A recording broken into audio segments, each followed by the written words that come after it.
I'm recording. Okay, I'm Rob Shaw with Mountain Athlete. I'm here with Giffin Post, who's been training with me this fall. He's a professional free skier. And Griffin, did you have a racing background? Or yeah, I raced up until I was about 20 before I made the switch over. Did you race in college? Yeah. Were you on a collegiate team? Yeah, I raced Division I only my freshman and sophomore year, and then I transferred. Why did you switch over? I felt like should either be doing college full-time or racing full-time, and I was doing both kind of half-time, and so not excelling at either, which got really frustrating. And so I thought I could always come back to racing, but ended up, taking some time off and exploring free skiing a little more. And had you free skied before you started in your 20s? No, I entered my first contest when I was 23, I think. Now, did you grew up back east? No, in Sun Valley. Oh, you were in Sun Valley. Okay, so where were you going to school? Where were you racing in school? I raced in Maine. At Maine? Yeah, a school called Bowdoin College. Okay, yeah, I've heard of Bowdoin. And then, so you started competing free skiing when you were 23. That was your first? Yep, first time free skiing 23 at Crested Butte U.S. Extreme Free Skiing Championships. You won that, right? I did. Is that your first event? First event, yeah. So got lucky. You got lucky on that one. Tell me about, I've heard, I'm not a great skier or anything, but I have heard within your sport, from the free skiing sport, some criticism of some of the athletes who don't have a solid skiing background. It seems that comes from racing compared to those of you who do come up. Is there a definite advantage to having that technical background to do free skiing? I think having that racing background, you have those fundamentals grounded you like so much that it's instinct, and if you get yourself in trouble, you have those like rock solid fundamentals to bail you out. Whereas if you don't have a racing background, you have these bad habits that either cause the trouble or won't help you get out of trouble when it happens. You're pretty consistent in your performance at these events. Does the racing background help you in terms of preparing for them, be more, I guess, professional, or the way you prepare for races? Yeah, having that racing background, I was able to, I know the conditions, what to do the night before, like what helps me do well, what hurts me, and I'm really competitive to begin with, so like having a mental game plan, I guess, the night before and the day of the contest, really, it's just a rhythm that you repeat that, it's really familiar, and you're able to focus a lot better, I think, and you're not winging it so much. Do you have a pre-event right before you drop in a mental exercise you go through to prepare mentally?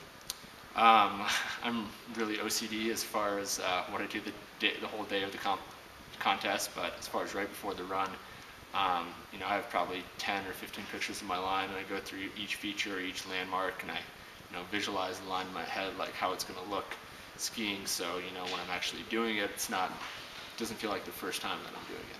So line inspection and choosing your line, is that the most important part of your sport for success? Yeah, I'd say choosing a line that best highlights your ability and allows you to perform on the edge of your ability. On the edge. In terms of these events, I read a little bit from your site about how you approach the events, and you talked about being skiing strong and smooth in the initial few days just to make through. It's interesting reading where you said that you can expect 2/3 of the guys to crash sometimes in one of the heats of the event. If you just help me understand a little bit about the scoring. If you crash, I know if you crash in the first heat, you're out pretty much, not making it to the finals. Can you crash and still place on the podium, or is it really difficult to do that? It's fairly rare to have like a major crash and still end up in the top 10, but you can have some slight bobbles, and there's a lot of different definitions of actually crashing. But whether you backslap or do a quick front flip and ski out of it, basically what the judges look for is a loss of control. And so anytime you crash like that, it's a complete loss of control. And so it takes one of your categories down to 0. Yep, and that's hard to recover from. Exactly. How long have you been on the tour? This is my 5th year. Has the level of skiing, the competition, increased since then? The level of athlete coming in, or has it been consistent? No, I remember my first couple contests, and it was like, a bunch of guys that were solid skiers, but there's nowhere near the kind of professionalism. You'd be skiing basically bunch of cliffs that would run out into a mogul field, and now it's, you know, you have helicopters and, you know, fresh powder a lot of the time, if not all the time, and the level athletes that are actually, you know, the industry's kind of gone that direction and started supporting these athletes, and so there are a lot more guys that can do it full time. And I think the level of professionalism and just the way stuff people are skiing every year, you can watch the progression. If you were to describe what type of skier you are, how would you describe that? I'd say I'm a fluid skier. I think I look at the hill and I try to find the, you know, most consistent or most fall line, natural line down. What's your what's your strongest skiing attribute? What's your best strength? I think I'm actually, let's see, these are good questions. I think being able to read the terrain, being able to see, you know, what line suits my ability and like what is the most unique, kind of coolest way to make it down the hill. Okay. What's your weakness? What's your biggest weakness? I've a really hard time, you know, judging size as far as I think a lot of people do. Is when you're looking at a face and you can't tell how far the drop is. Yeah, exactly. From the front of it. You know, hopefully you're erring on the big side, but you know, if you think something's 20 feet, it ends up being 40 feet. You have some, you know, serious problems, and just can set you up wrong for the entire line. Before you drop in, are you scared? Yeah, most of the time I'm pretty scared, and I think there's, you know, a good quote from one that I always kind of think about is, I think it was Mike Tyson's trainer. He used to say to him that, you know, fear is like fire. You can cook with it and you can heat your house, but you can also burn your house down. And, you know, being able to harness that fear into something really useful, and, you know, you get that adrenaline going, and you're more focused, and you're actually probably a little stronger. And, you know, if you can take that fear and apply it to something, you can, you know, ski at a level that you otherwise wouldn't be able to. Have you ever been seriously injured? Knock on wood, just concussions. Just concussions? Yeah, and a broken thumb. Have you been avalanche? Yeah, fallen off some cornices, gone for some rides. Have you been buried? No, I've always been able to ski out or self-arrest. You ski for TGR? I've been going out with them a little bit this year, yeah. How does that work? Are you they just call you up and say, come ski this one day, or is there a contract, or how does that work? Basically, for shooting around here, it's, you know, we're just, whenever the snow's good, you have some cinematographers and a couple other guys that you go out with, and you're just kind of chipping away at, you know, everything that's out there in the Jackson backcountry or in the resort, and you kind of have a hit list. And so if it's clear, you know, you have maybe 3 or 4 lines in your head, and you try to tick off as many as you can in one day. Does that ski movie, does that enhance or help your competing career, or vice versa, or is it totally separate?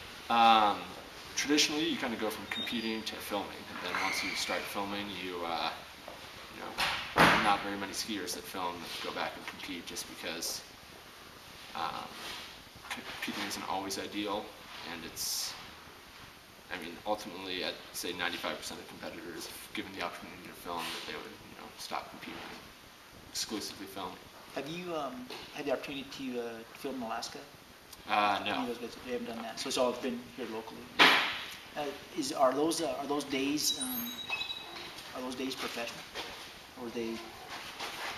The movies make it look like it's just hanging out, but there's serious risk there. Oh no, it's really professional. You're up there and you have, I mean, there's probably on any given day there's 2 or 3 athletes and maybe 2 or 3 or 4 more production guys, and everybody, especially on the bigger lines, everybody always knows where people are going, and they have eyes on you, and it's not like, oh, I'm going to go ski this. It's like, if another athlete's shooting, like, you know, we talk a lot about the lines, what could go wrong, if something goes wrong, like how we're going to deal with it, and there's a lot of, you know, risk management that goes on.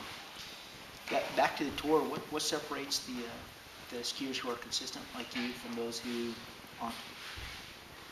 I think it's being able to adapt to the different venues. I mean, the venues, you know, change a lot throughout the year. Like Crested Butte, it's a lot of cliffs and pillows and steep landings that are in the trees, and that's more about speed management. And then there's snowbird that's kind of big open faces and more kind of Alaska-esque, I guess. And you need to be able to look at each of those venues and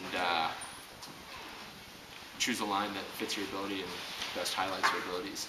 Of the other skiers you won the tour, name one or two you really respect as just good race skiers. Yeah, Hugo Harrison, Chris Davenport, they're both like really traditional big mountain skiers that were,